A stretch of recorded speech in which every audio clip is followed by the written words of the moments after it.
Hi, I'm Paul McGUIRE up here on the cliffs of Malibu, and I want to talk to you about America 2016, America 2017. And America 2016, excuse me, is a critical year. The decisions we make during 2016 and 2017 are going to chart an irreversible course for America that will last for decades or until as long as the Lord returns. We are at a critical moment in the history of our nation because what we're experiencing is certain policies, certain decisions that are going to affect the future of America. Essentially, what it comes down to is this, and this is an oversimplification, but we have two competing worldviews for the future of America. One worldview, which is the worldview that is gaining momentum, and it's the future coming into our present very quickly, is the worldview of America as a socialist government, a socialist society, similar to the direction of Europe. And in this viewpoint, which is the path that we're on right now, America is about 10 years behind Europe because Europe is a socialist state and has a socialist philosophy, specifically the European Union. Now, what that means is very, very important. First of all, the primary meaning is not necessarily economic. The primary meaning is social and has to do with a mindset, has to do with a worldview, has to do with consciousness, and has to do with ideas. In this vision of America's future based on humanistic socialism, the individual, the role and importance of the individual is diminished, and the individual is viewed as only as important to the degree that the individual gets rid of his or her individuality and merges into what is called the collective. The collective. And this collective goes back to Marxist ideology, and it goes before that. The collective, the idea that no man or woman is important in and of themselves as individuals, but they are only important to the degree that they sublimate themselves, or they surrender themselves, or they give their identities over to one mass mind, if you will, the hive mind, or the collective. Now, there are secondary economic consequences to that decision. But before we pursue this, I need to tell you that as someone who has researched history, and many of you have, but many of you have not, the idea of a collective is very, very dangerous. Because the collective implies that none of us as individuals are important. And it also implies that the means justifies the ends, and that we're only as important as we're willing to become part of a great blob, if you will, the hive mind, what H.G. Wells regarded as the hive mind or the world brain. Now, that is dangerous, and I'll tell you why it's dangerous. Because it is the complete opposite of a biblical worldview. It's the complete opposite of what our founding fathers had in mind when they first formed America. The Bible, from which we get a biblical worldview, tells us very clearly that every single man and every single woman as a unique individual is important in the eyes of God, and that God created every man or woman with their unique individuality. And God is a God of love, so He took a great deal of care in shaping and molding each person. And each person is created by a loving God to be special, to be unique, to be a gift. See, each person is a gift. Each person is created by God in love, and each person has been given unique talents and abilities. So their individuality is not something to be opposed or steamrolled over. Their individuality is something to be celebrated. It's something to be rejoiced about. Because the Bible says that God created man in his own image, male and female. So in the biblical worldview, each of us, you, I, our friends, our families, the people we know and love, our neighbors, we are all individuals, and that's important to God. And in the biblical worldview, individuality is an expression of God's creation. Kind of look at it this way. It's like God is a master artist, a master painter, a master sculptor, and every human being, every man or woman on earth is a unique artistic creation by God, like a sculpture or a painting or a photograph. Now, this reflects the majesty and the glory and the wonder of God. Here I am, Paul McGUIRE, up here in the cliffs of Malibu, and around me you see the evidence of God's existence. Because God uniquely created this particular area in green, and the wondrous blue horizon, which is the Pacific Ocean, and the blue clouds, and the sun behind me, and the trees. And it's this uniqueness, and it's the specialness, and it's the beauty of this environment that is made from the plan of God. And it's a plan that's birthed in love. And if I had to say anything, the idea that God created each man or woman as an individual to be celebrated is the greatest act of love that God could possibly do. Just like his creation is an act of love. Now, in contrast to that, we have the man-made idea or belief system of this world socialist state, collectivism. And in the idea of collectivism, which is a man-made idea, we have a completely opposite point of view. But most people are not aware of the dangerous implications that are involved in these two competing worldviews. You know, they think like John Lennon, the former Beatle who tragically died because he was shot out of near his apartment in the Dakota buildings in Manhattan. You know, John Lennon sang that famous song, "Imagine there's no heaven, imagine there's no religion, and no borders, etc., etc." And imagine there's no God, there's no heaven, there's no religion. And it was a song of atheism. It was a song where God didn't exist, only man existed. And at first glance, for a lot of people, that's a very romantic and lofty idea. It superficially, and that's the underscoring of the word, it superficially seems to solve all man's problems. But you see, this idea that there's no heaven, there's no God, if we erase God from the equation, we would see a dramatic change in the individuality of men and women, and we would see a dramatic change, for example, in this beautiful location that I'm in. Because you see, where I'm standing is a reflection of God's love and his creativity. You see, everything about God's creation, nature, is beautiful. The greens are beautiful. The green counterbalancing with the hues of blue and the rhythmic tides of a soothing ocean.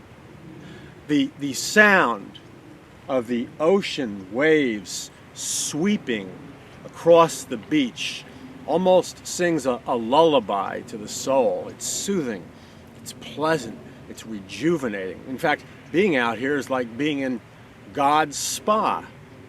It nourishes you, it makes you feel good. And you see the sun and the beautiful light that the sun emanates, and everywhere around me is the loving creation of God. Now, if God did not exist and the world was created by random chance or evolutionary accident, I'll tell you what would happen. There would be no greens. There would be no beautiful blues. There would be no soothing sound of the waves. There would be no glorious sun and the beautiful white clouds trimming the blue sky. You see, beauty would be non-existent, because in order for evolution to occur, it doesn't have to be beautiful. It simply has to be functional. So if this was truly a non-God created world, then everything around me could theoretically be in gray. Black, white, gray, monochrome, ugly, barren, no soothing ocean waves. You see what I'm saying? Life without beauty, life without love. That's this counterfeit vision of a man-made universe. You say, well, Paul, what are you talking about? I'm not tracking with you.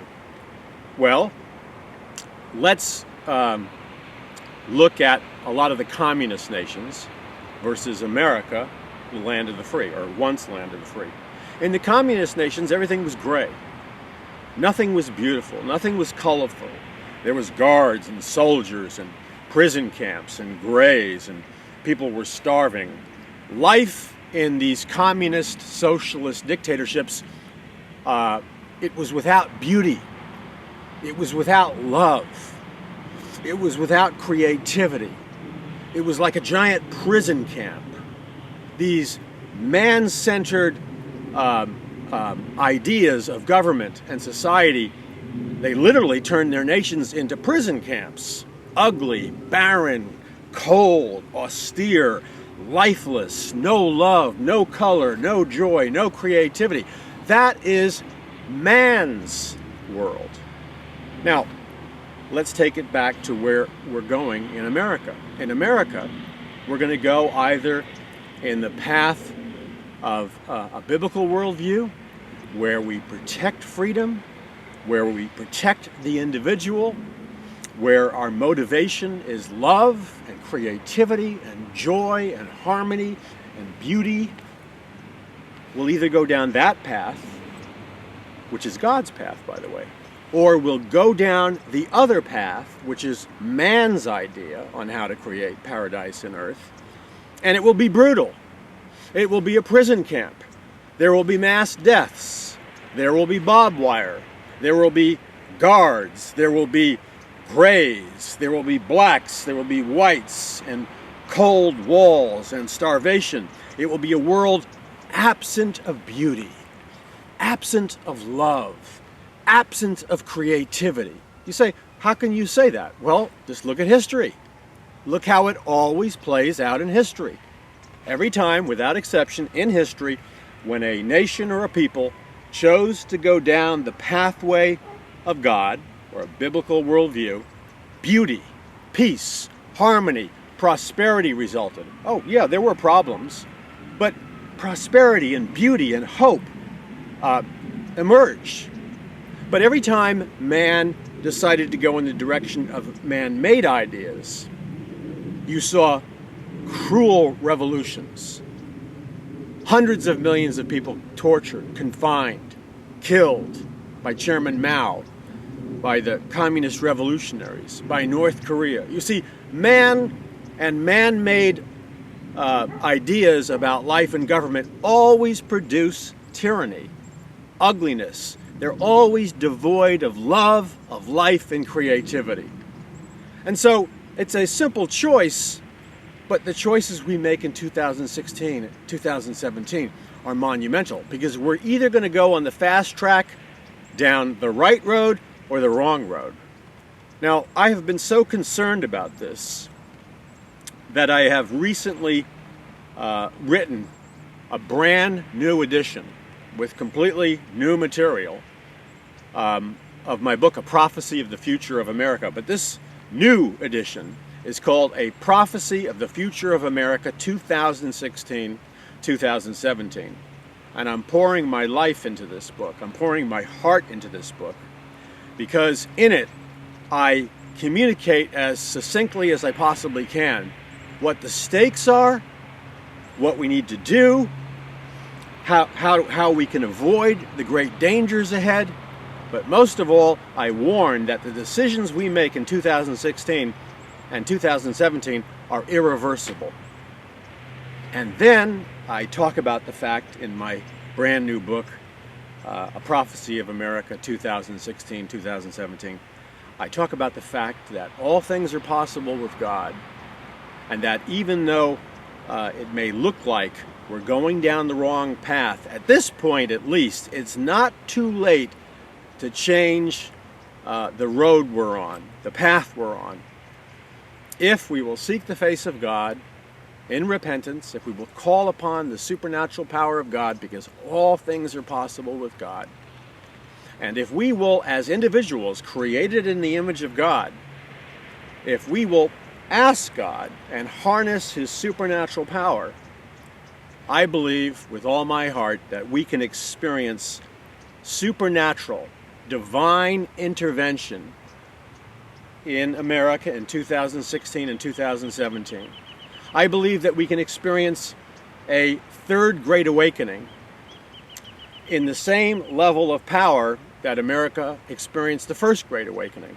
And that first Great Awakening, by the way, not only poured out the Holy Spirit on the 13 original colonies of America, but that first Great Awakening awakened the intellect and the imagination and the philosophies and the ideas in our founding fathers, many who were Christians, and they codified these biblical ideas about freedom, about God's love. They codified them in the most unique document in human history called the Constitution and the Bill of Rights, which was built upon the foundation of biblical ideas. And in that unique document, which is completely unique and different from, let's say, the Communist Manifesto, or the United Nations governmental plans, or the French Revolution, or the Communist Chinese Revolution, or the National Socialist Revolution of Adolf Hitler, the ideas inside the American Constitution and Bill of Rights are the most unique game plan for mankind in the history of civilization. Why? Because they start with this foundational premise, which you and I must do everything we can to communicate to people so they can understand it. And the foundational premise was this, that it is the Creator, God, who gave us certain inalienable rights, such as life, liberty, and the pursuit of happiness. You see, the idea is that God, this Creator God, created each one of us, and He gave us these unique rights, such as life, liberty, and the pursuit of happiness. And because God gave them to us, no man-made government, no change of ideas among men, man does not have the right to use any man-made government or man-made system to take away the rights that God has given people because they're His creation. You see, the Creator gave us certain inalienable rights. It means that they can't be taken away because God gave us these rights. And then in our unique game plan for America, we learn that some of these rights are freedom of speech. We can talk like we're talking. Freedom of religion. We can believe what we want to believe. Freedom of press. Freedom of assembly. Freedom to defend yourself. Freedom from unreasonable search and seizure. Now, if we're honest, there are a lot of powerful institutions trying to steal those rights. And if you contrast the incredible rights that we have been given as Americans, and these rights and this foundation, which flows right out of biblical truth and the love of God, caused America unique and alone among all the nations of the earth. America, despite its imperfections, and yes, America has many imperfections. I've talked about this a lot. the horrors of what we did to the African people when we bought them as slaves. Horrible. The 50 million babies killed in abortion. Horrible. The mass slaughter of the Indians. Horrible. And the other atrocities that we have done. Yeah, we did it. We're guilty as Americans. So we're not perfect. I'm not saying that. I'm not denying reality and the need for social justice and compassion. But America is the most unique nation on earth because of its Constitution and Bill of Rights that flowed out of the love of God. And since our nation was created in 1776, America, listen, this is an historical fact. They try to hide this in the schools. They hide it in the media. They hide it in the halls of government. But the facts are, America has provided more economic prosperity to more people and more economic opportunity than any other nation in the history of mankind. The middle class essentially did not exist in other nations. The middle class is very rare. America is the only nation in the history of mankind which produced a prosperous middle class for countless millions of people who had an opportunity to buy their own house, share in the American dream. Only America has provided a prosperous middle class. No other nation on earth has afforded that to as many people as America has. That's why people from all over the world today, in pursuit of the American dream, they're trying to come into America any way they can, through the oceans, through the borders. They're trying to come out of other nations which are oppressive, and they're trying to come to America to get the American dream. Nobody's running from these nations out of America. Nobody's trying to sneak into militant Islamic nations. Nobody. Zero. Nobody's trying to sneak into oppressive communist nations. Nobody. Nobody is running into all these other nations that criticize America. They're all coming to America because of what is left of the American dream, and we have to preserve it. So I wrote this book, A Prophecy of the Future of America, 2016-2017, to communicate what is happening now, where America is going, what we can do about it, to enable you to understand the dynamics of what's really happening, not the nonsense that you see on television, where you really don't see anything. It's like the Alice in Wonderland movie where the caterpillar is up on, I think, a mushroom with a hook of pipe, and he's pointing this way, that way, this way. That's our media. It's confusing. It hides information. No, I tried to give you the truth and the real information that's being hidden from you in my book, A Prophecy of America, 2016-2017. And the urgency that I'm writing it in is because I put in the book a plan that will work to change the direction and future of America. And the reality of this plan involves man's intellect and man's intelligence and our ability to plan as people, unique individuals made in the image of God. But ultimately, unless it says the horses may be ready for the day of battle, but victory comes from the Lord. Unless we have the supernatural power of God, unless we call upon God, unless we have power from on high, unless we have a biblical revival, unless we have a third great awakening, we can't change the direction of the future. I want you to go to my website, paulmcguire.us, and get this book and the DVDs. It's available at a special discount, pre-sale right now. Read it, invite friends to your house, have coffee, whatever, watch the DVDs. You know, we can change America. We can change the future. And anybody who tells you we can't change the future, they are a flat-out liar. I'm Paul McGuire. Go to paulmcguire.us.